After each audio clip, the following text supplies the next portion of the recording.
Welcome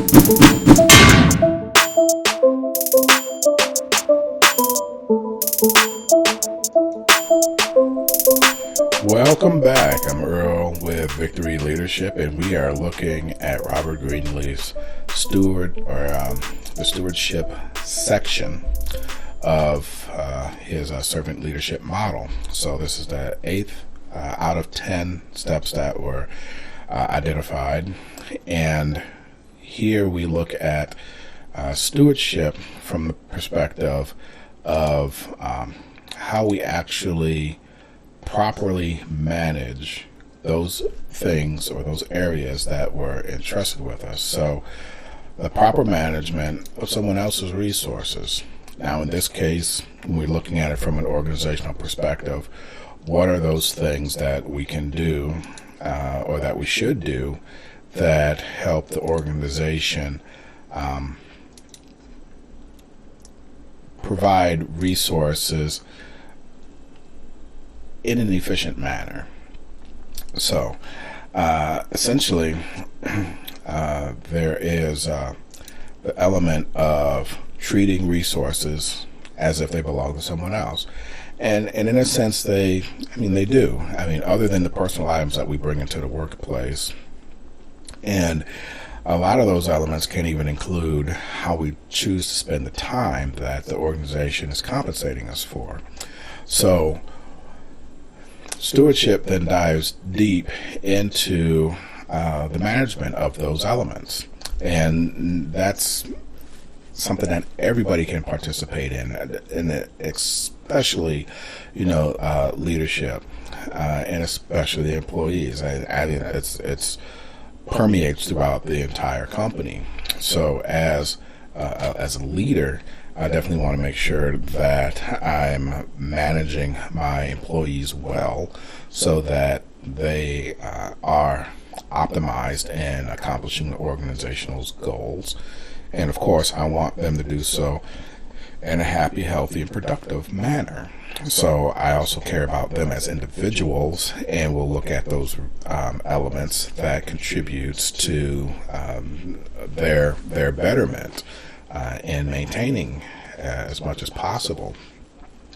Now, if I treat someone else's resources, as they are my own, then I will do so with a thought that this, as much as I can possibly do, is to take care of them. Essentially a caretaker, and will do so.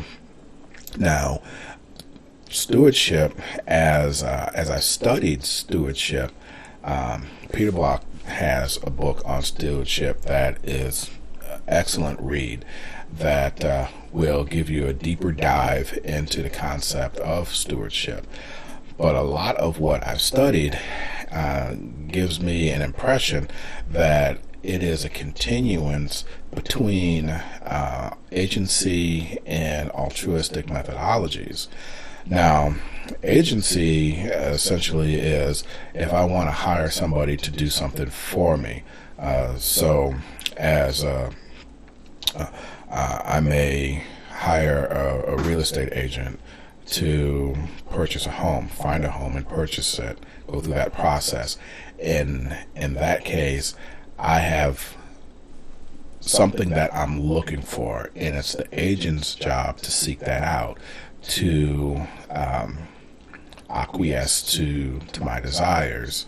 Now, also I understand that agent's time is valuable, so I am not going to send them off on something frivolous, and I'm not going to waste their time unnecessarily. So on that end of the scale, there is a balance for someone who is in a position of an agent.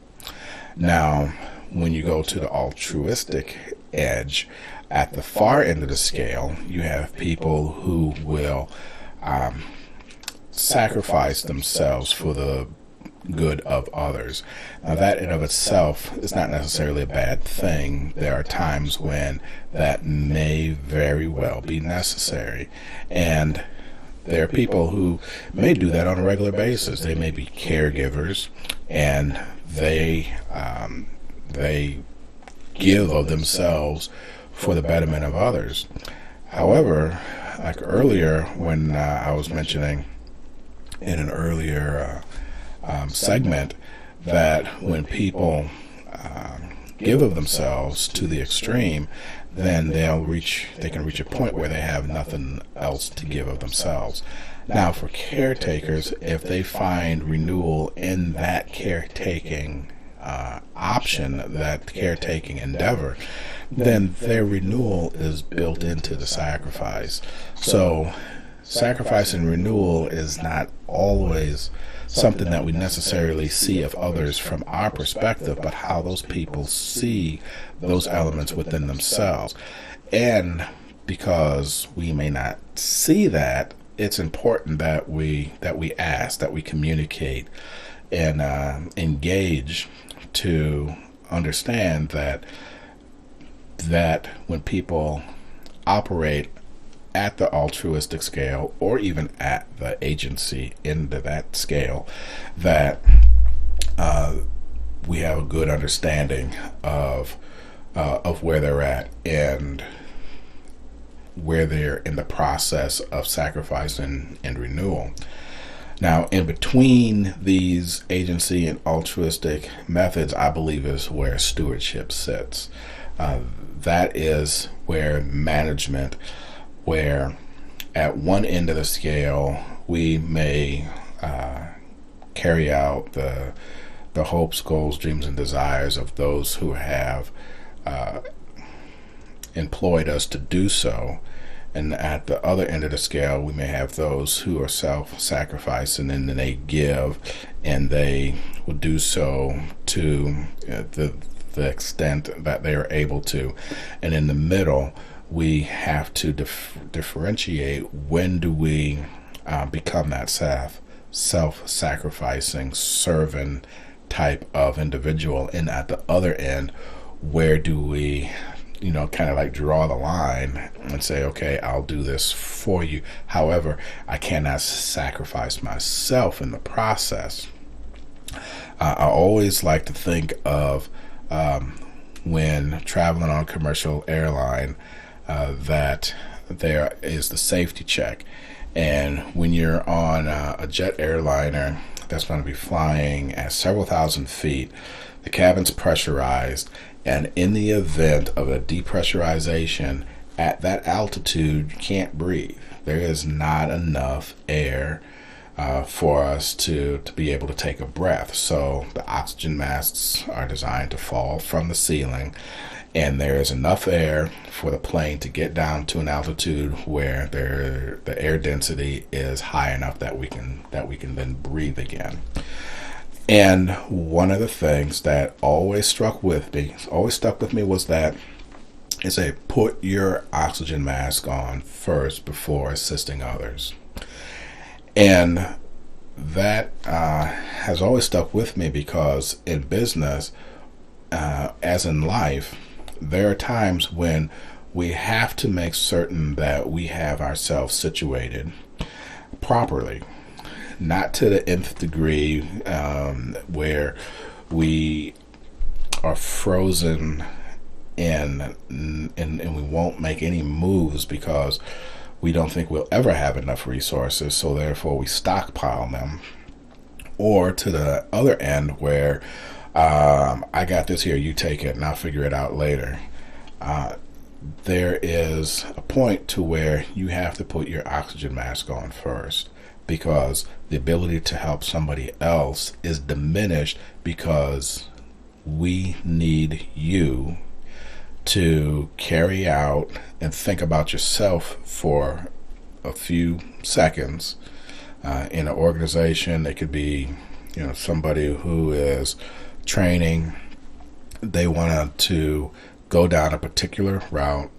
One organization I know has been known to appeal to their employees who wish to switch job roles. Now, they do so in a planned manner. It's not haphazardly, but the perspective that that employee can now bring into another department is unique, and it carries the overall culture. They carry the overall culture of the organization with them. So it's like a fresh perspective, but yet there's this level of familiarity that's based, that people can still engage in and rally around. So those are just some examples of how stewardship in the organization can function when it comes across jobs or positions, as well as other resources, in the organization. So stewardship is one of those things that we can all participate in. Some people can just kind of bring up about ideas, whiteboard them, put them in a suggestion box, whatever those are. If you use a suggestion box, I suggest that you take those suggestions and you publish them to the organization so everybody can see, and others may chime in, and you may find that there are actually more people who engage or relate to certain elements, and those can show or provide opportunities to engage in stewardship perspectives. And where you're at on the scale, there's no formula that says you do this in that situation, but it gives you a little bit of a place to start from, and through the process it's helpful at times to engage others to get their perspectives. So the overall stewardship model it feeds back into itself, whereas I value your opinion and your input.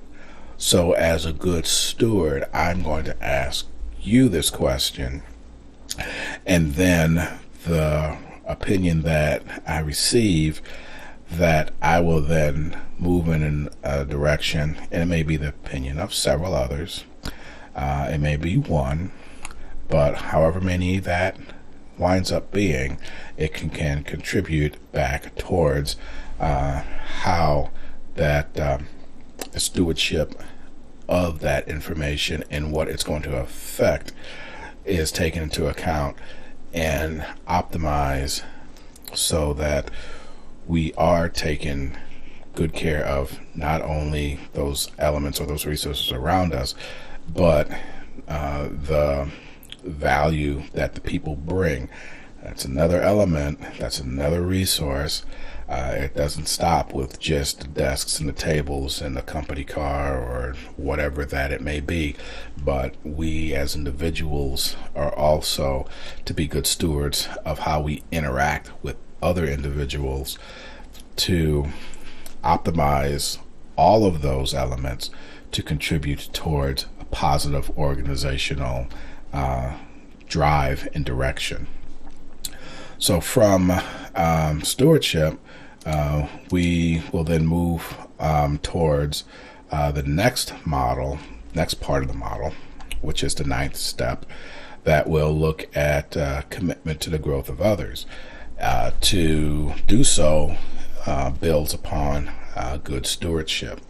So stick around. We just got a few more to go, and hopefully this will enlighten to how stewardship can contribute to your organization's overall success.